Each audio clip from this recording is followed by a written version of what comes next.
Fit India का super hit bulletin देख रहे हैं आप सबके साथ में मैं हूं साक्षी मिश्रा। गुड मॉर्निंग, नोएडा के मेघदूतम 5 से मैं हूं आपके साथ श्वेता श्रीवास्तव। तो फिट इंडिया के सुपर हिट बुलेटिन में देश दुनिया की बड़ी खबरें हर अपडेट के साथ में आज यहीं से आपके सामने रखेंगे। तो इस बुलेटिन को आप हर रोज की तरह देखिए और हर खबर से हो जाइए पूरी तरह अपडेट।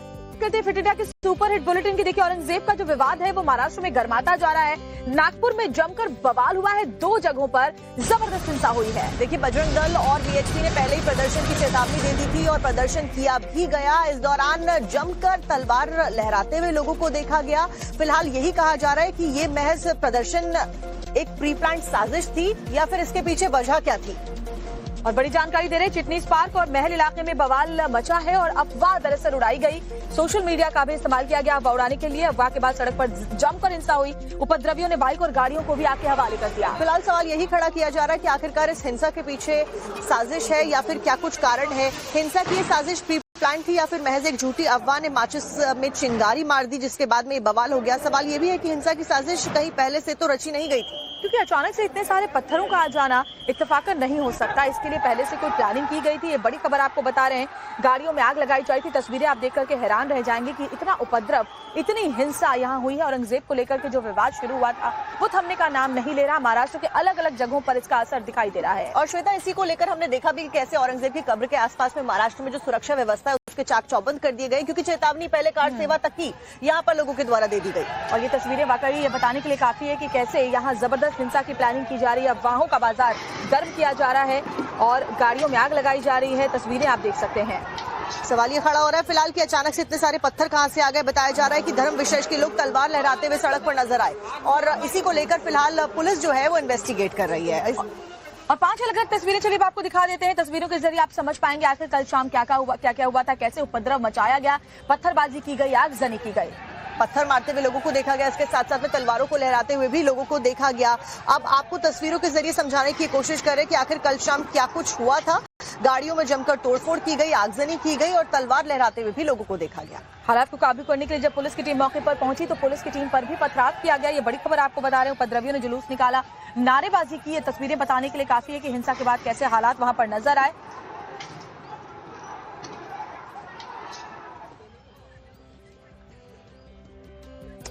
इस सारे हंगामे के बीच में पुलिस को मोर्चा संभालना पड़ा। बड़ी तादाद में फोर्सेस पहले ही कब्र के आसपास में तैनात की गई है। पुलिस ने मोर्चा संभाला और लाठी डंडों का इस्तेमाल करके पुलिस ने भीड़ को तितर-बितर करने की कोशिश भी की। इस दौरान आंसू गैस के गोले भी दागे गए। 4 तस्वीरें हम आपको दिखा रहे हैं। हंगामा और पत्थरबाजी करने वाले दंगाइयों को खदेड़ा गया।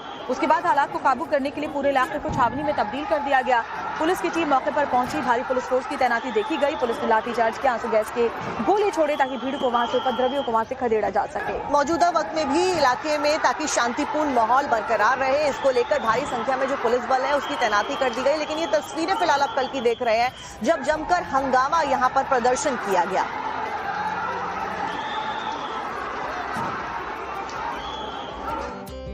और ऐसे में बार बार यही सवाल उठ रहा है कि ये सब कुछ इत्तेफाकन नहीं हुआ था। पहले से इसको लेकर प्लानिंग की गई थी। बजरंग दल का प्रदर्शन था, लेकिन रात होते होते हालात बिल्कुल बेकाबू होते हुए नजर आए।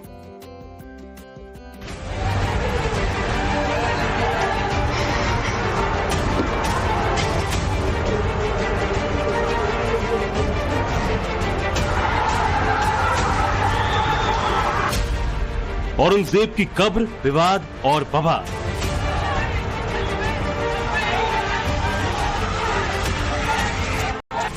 सड़क पर घमासान, दिल मिलाए भाईजान।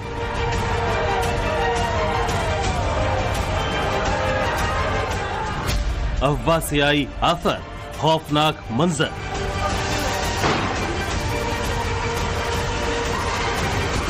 हिंसा की साजिश, किसने लगाई माचिस।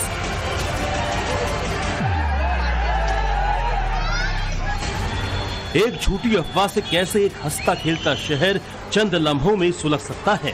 नागपुर में ऐसा ही कुछ हुआ।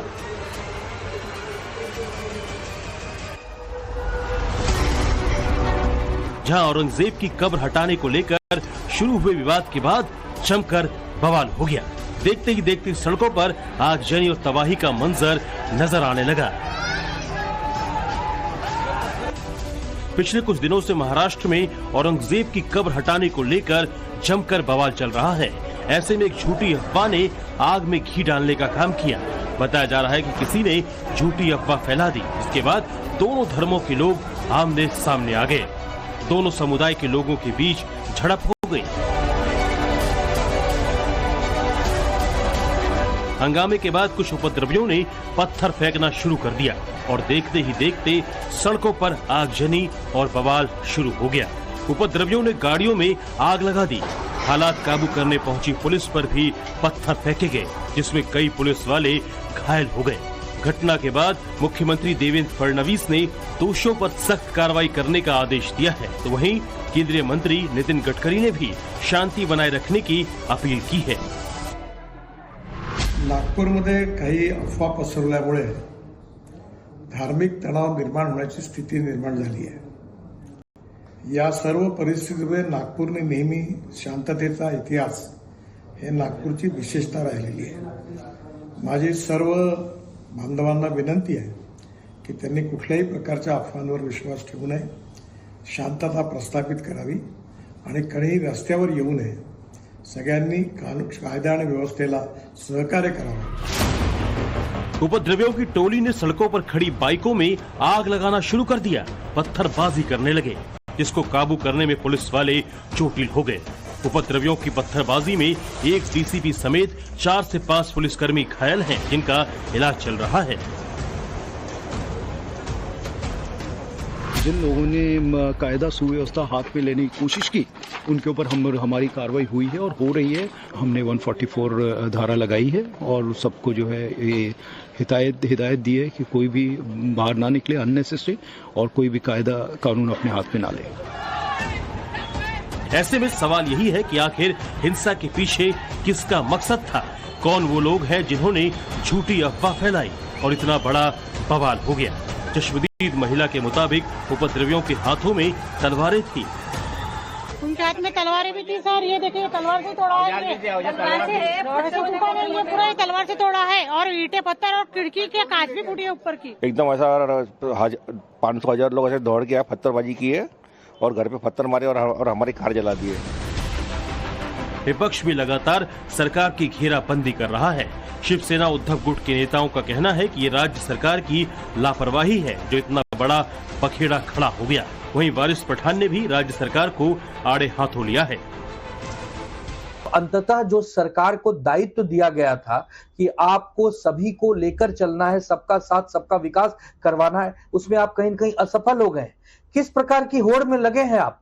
अरे आपको चुना गया था विकास के लिए और आपने पूरी की पूरी कानून व्यवस्था को ध्वस्त कर दिया। देखिए, हम तो कितने दिनों से बोल रहे हैं कि महाराष्ट्र के अंदर कुछ बीजेपी के ऐसे नफरती चिंटू आ गए जो बस दिन भर आग भड़काने का काम कर रहे हैं, नफरती भाषणबाजी कर रहे हैं। एक 400 साल पुराना औरंगजेब का मुद्दा लेकर बीजेपी सरकार तमाम मुद्दों से ध्यान भटका दी है और अब ये हद पे आ गई, नफरत यहां तक फैल रही।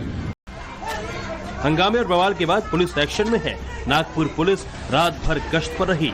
कई लोगों को हिरासत में भी लिया गया। पुलिस ने पूरी रात कॉम्बिंग ऑपरेशन चलाया और पूरे इलाके में धारा 163 लगा दी गई है ताकि हालात काबू में रहे। औरंगजेब की कब्र को लेकर पूरे महाराष्ट्र में पिछले कुछ दिनों से सियासी पारा हाई है। हिंदू समाज की मांग है कि आक्रांता औरंगजेब की कब्र को खोदकर उसे महाराष्ट्र से बाहर हटाया जाए। इसी मांग को लेकर बजरंग दल और वीएचपी प्रदर्शन कर रहे थे और इसी के बाद अफवाह फैली और उसके बाद जमकर बवाल हो गया। Bureau report, times now Bharat.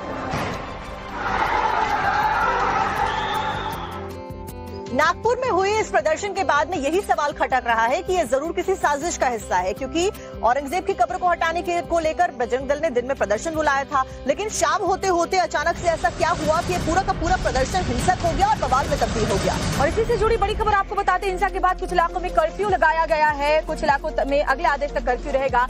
हिंसा के आरोपियों के खिलाफ पुलिस का एक्शन जारी है और देखिए नागपुर के कई ऐसे इलाके हैं जहाँ कर्फ्यू लगाया गया, यानी कि भीड़ इकट्ठा नहीं हो सकती, 4 से ज्यादा लोग वहां इकट्ठे नहीं हो सकते।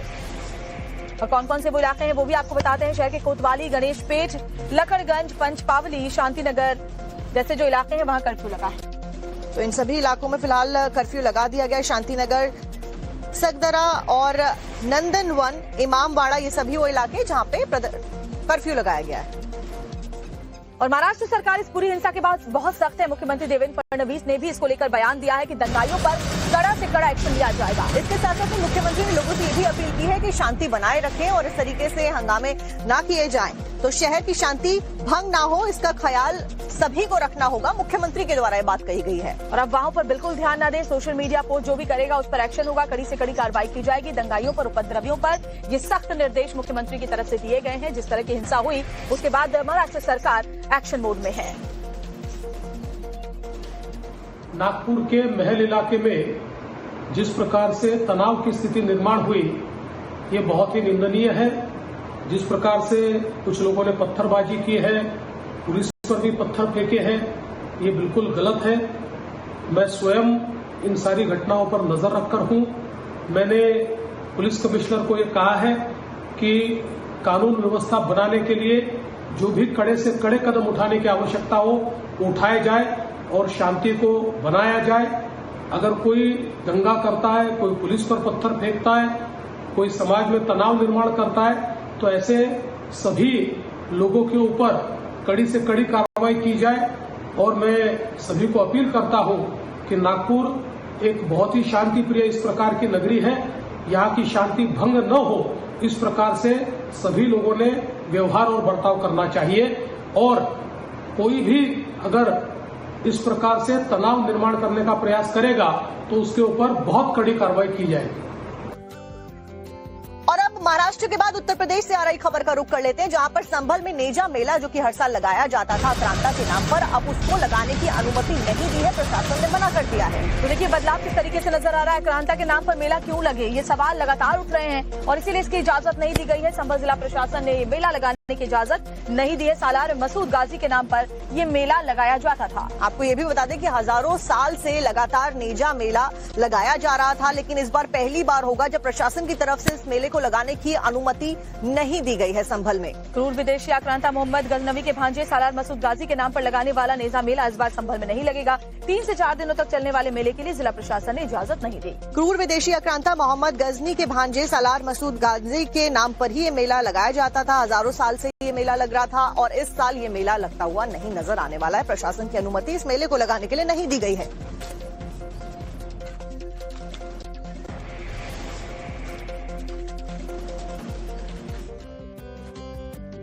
तो सोचिए पिछले 1000 साल से ये जो मेला है लगातार साक्षी लगाया जा रहा था, लेकिन इस बार संभल में जैसे बदलाव देखने को मिल रहे हैं। होली के मौके पर भी हमने देखा और उसके बाद भी जब से हिंसा हुई है तो वहां इस बार जिला प्रशासन ने इसकी अनुमति नहीं दी है। बिल्कुल श्वेता, और यूपी के मुख्यमंत्री भी मुखर तौर पर आक्रांताओं के खिलाफ में बोलते हुए नजर आए थे और उसी से जुड़ी हुई एक रिपोर्ट हम आपको दिखाते हैं। संभल में पिछले कई वर्षों से लग रहे नेजे मेले को इस बार पुलिस प्रशासन ने अनुमति नहीं दी है। पुलिस प्रशासन का कहना है कि क्रूर आक्रांताओं की याद में मनाए जाने वाली कुरीति को किसी भी तरीके से परमिशन नहीं दी जा सकती और यही कारण है कि इस बार नेजा मेला को नहीं लगने दिया जाएगा। इस वक्त जिस ग्राउंड में हम खड़े हैं इसी ग्राउंड के अंदर नेजा मेला लगता है। इसके अलावा बाजारों में ये नेजा मेला लगता है। कोतवाली के सामने इसकी पहले पताका गाड़ी जाती है और उसके बाद इस नेजा मेला की शुरुआत होती है। 3 जगह ये मेला 3 दिन का ये मेला होता है जब हजारों लोग इसमें शामिल होते हैं। दरअसल पुलिस प्रशासन का कहना है कि मोहम्मद गजनवी के भांजे सैयद सलार मसूद गाजी की याद में ये मेला बनाया जाता है और सैयद सलार मसूद गाजी एक क्रूर आक्रांता था जिसने कई मंदिरों पर आक्रमण किया था, खासकर सोमनाथ के मंदिर को उसने जमकर लूटा था और उसकी याद में किसी भी ऐसे आयोजन को नहीं इजाजत दी जा सकती जो उसकी याद में मनाया जा रहा हो। ये वर्षों की एक कुरीति थी जिसका अंत होना जरूरी था।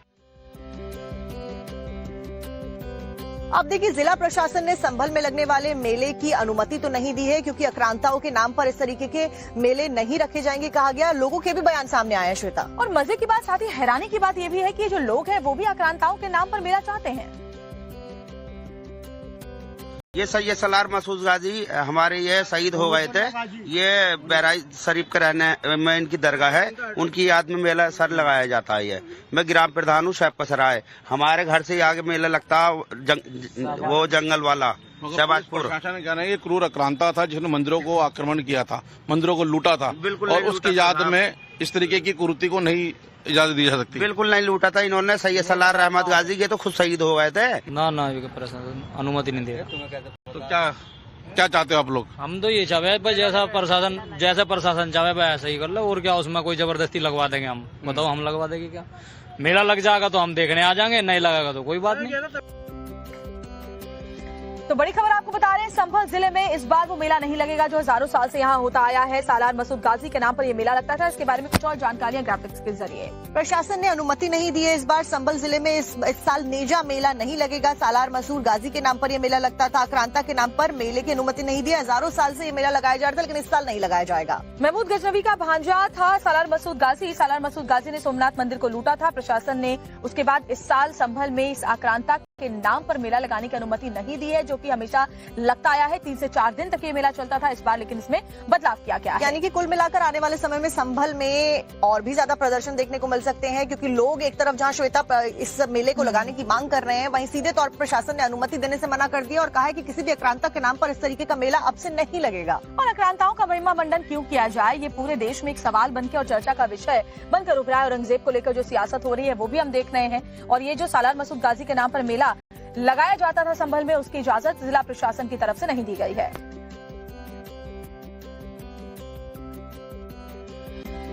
अब नेजा मेला लगने की अनुमति नहीं दी गई है संभल में प्रशासन के द्वारा। यहाँ पर आयोजक काफी ज्यादा आक्रोशित नजर आ रहा है, गुस्से में नजर आ रहा है। उन्होंने कोर्ट तक जाने की बात कह दी है।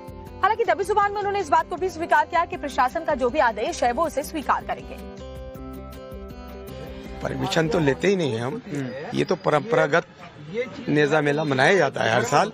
1006 साल इसको हो गए हैं। अब आज एसपी साहब ने कहा कि भाई ये लुटेरा था, आक्रमणकारी था। किसकी याद में बनता है नेजा मेला? ये सलार मसूद गाजी रहमतुल्लाह ताला अलैह, जिनका बहराइच में मजार है, उनकी याद में बनता है। 1006 साल से बनता है। आज कोई नया नहीं मनाया जा रहा है। इससे पहले भी सरकारें आई हैं, इससे पहले भी अधिकारी आए हैं। लास्ट ईयर साहब ने ही ढाल गड़वाई थी, यहाँ पर हमारी ढाल गाड़ी गई थी, झंडा गाड़ा गया था।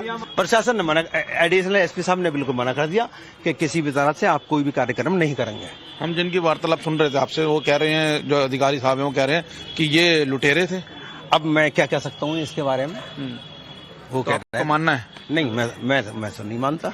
आगे क्या रुख रहेगा आपका? देखिए, हम कोशिश करेंगे। हम जो है पहले मजिस्ट्रेट के पास जाएंगे, फिर उसके बाद में शायद हमें जो है वो अदालत तक जाना पड़ेगा। एसपी संभल शिरीष चंद्र का कहना है कि किसी आक्रांता के नाम पर आखिरकार मेला लगाने की, यानी कि आक्रांता का महिमा मंडन करने की इजाजत भला क्यों दी जा सकती है। उन्होंने ये भी कहा कि ऐसे आक्रांताओं के नाम पर अब तक मेले लगते आ रहे थे, लेकिन अब से नहीं लगेंगे। आपको सुनवाते हैं। यह नेजा मेला सैयद मसूद गाजी की स्मृति में मनाया जाता रहा है, और जो कि महमूद गजनवी का सगा भांजा और उसका सेनापति था। यह तथ्य यहाँ के लोगों द्वारा भी बताया गया और कुछ लोगों द्वारा इस मेले पर आपत्ति प्रकट की गई है।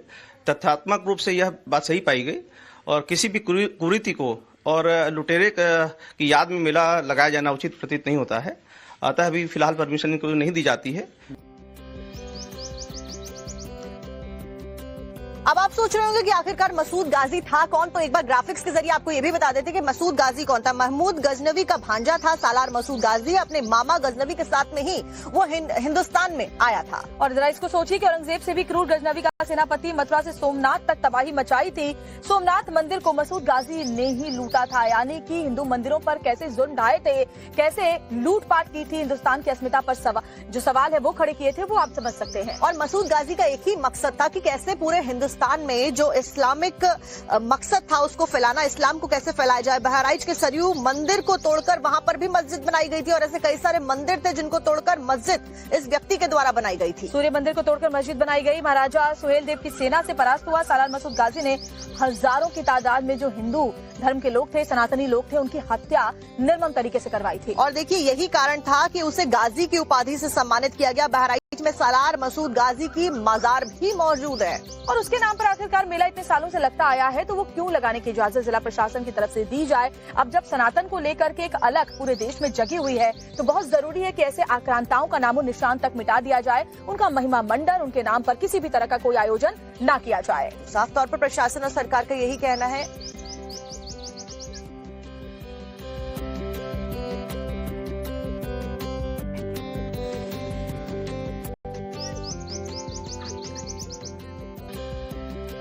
खबर यूपी के झांसी से आपको दिखाएंगे, जहां पर खेत में आग लगने की वजह से कैसे गांव में अफरा तफरी का माहौल बन गया। देखिए, बेमौसम बारिश और ओलावृष्टि के बीच किसानों ने बहुत ही मुश्किल से फसल लगाई थी, लेकिन अब इस आग ने तबाह कर दिया सब कुछ।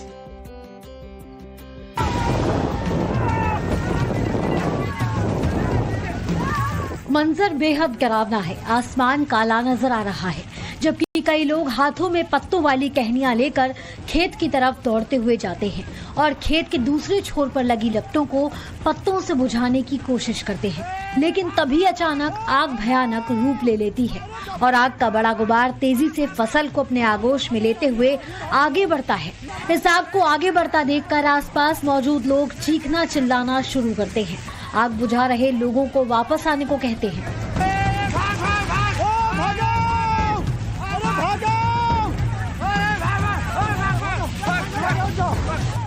खेत में लगी आग की ये भयानक तस्वीरें यूपी के झांसी से सामने आई हैं, जहां गेहूं के खेत में अचानक आग लगी तो कुछ ही मिनटों के अंदर इस आग ने भयावह रूप ले लिया।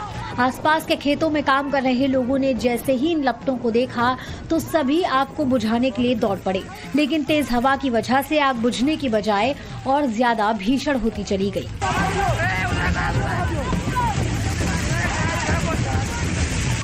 झांसी के बुखारा गांव में लगी इस आग के कई वीडियो सोशल मीडिया पर तेजी से ट्रेंड कर रहे हैं, क्योंकि इस आग की तबाही देखकर हर कोई हैरान है। खबर है कि जब तक खेत में आग की खबर दमकल विभाग को दी गई और फायर ब्रिगेड की टीम यहां पहुंची, तब तक बहुत देर हो चुकी थी, क्योंकि लगभग 4 बीघे में खड़ी गेहूं की पूरी फसल जलकर स्वाहा हो चुकी थी। हालांकि ये आग कैसे लगी थी, इसकी जानकारी अब तक सामने नहीं आ सकी है।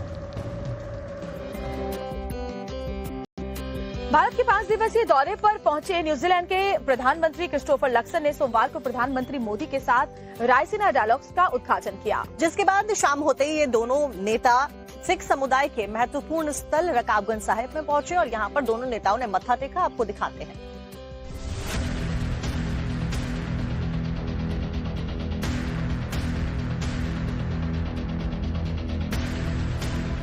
न्यूजीलैंड के प्रधानमंत्री क्रिस्टोफर लक्सन भारत के साथ अपने द्विपक्षीय व्यापारिक रिश्तों को मजबूत करने के मकसद से भारत की 5 दिवसीय यात्रा पर पहुंचे हैं। कल यानी सोमवार को अपने दौरे के दूसरे दिन लक्सन ने राष्ट्रपति द्रौपदी मुर्मू से मुलाकात की और फिर प्रधानमंत्री नरेंद्र मोदी के साथ हैदराबाद हाउस में एक द्विपक्षीय बैठक की। इस बैठक में जहां कई अहम फैसले लिए गए, तो वहीं शाम ढलते ढलते पीएम मोदी और लक्सन गुरुद्वारे में मत्था टेकने पहुंचे। दरअसल प्रधानमंत्री नरेंद्र मोदी और न्यूजीलैंड के उनके समकक्ष क्रिस्टोफर लक्सन ने दिल्ली के गुरुद्वारा रकाबगंज साहिब का दौरा किया और मत्था टेकने के साथ साथ अरदास की। इस दौरान पीएम मोदी और लक्सन ने गुरुद्वारे में रुमाला साहिब भेंट किया। गुरुद्वारा कमेटी ने भी पीएम मोदी और क्रिस्टोफर लक्सन को शॉल ओढ़ाकर उनका सम्मान किया। इस दौरान गुरुद्वारे में कई लोग मौजूद भी थे, जिनका दोनों ही नेताओं ने अभिवादन किया। बता दें कि इससे पहले पीएम मोदी और क्रिस्टोफर लक्सन ने 10वें रायसीना डायलॉग का संयुक्त तौर पर उद्घाटन किया था, जहां लक्सन ने भारत को एक अहम पार्टनर बताते हुए कहा कि भारत को इंडो पैसिफिक क्षेत्र में महत्वपूर्ण भूमिका निभानी है। न्यूजीलैंड इंडो पैसिफिक में अपने हितों के लिए भारत जैसे साझेदारों की ओर देख रहा है। इस साल रायसीना डायलॉग में 125 देशों से आए प्रतिनिधि शामिल हो रहे हैं। अमेरिका की तरफ से इंटेलिजेंस चीफ तुलसी गबार्ड इस समिट का हिस्सा बनने के लिए पहुंची, लेकिन उनकी समिट में शामिल होने से पहले पीएम मोदी के साथ मुलाकात इंटरनेट पर छा गई, क्योंकि इस मुलाकात में पीएम मोदी ने तुलसी को कुंभ के दौरान का गंगा जल भेंट किया। साथ ही तुलसी ने भी पीएम मोदी को तुलसी की माला भेंट की। अभी जो महाकुंभ हुआ, गंगा यमुना शरद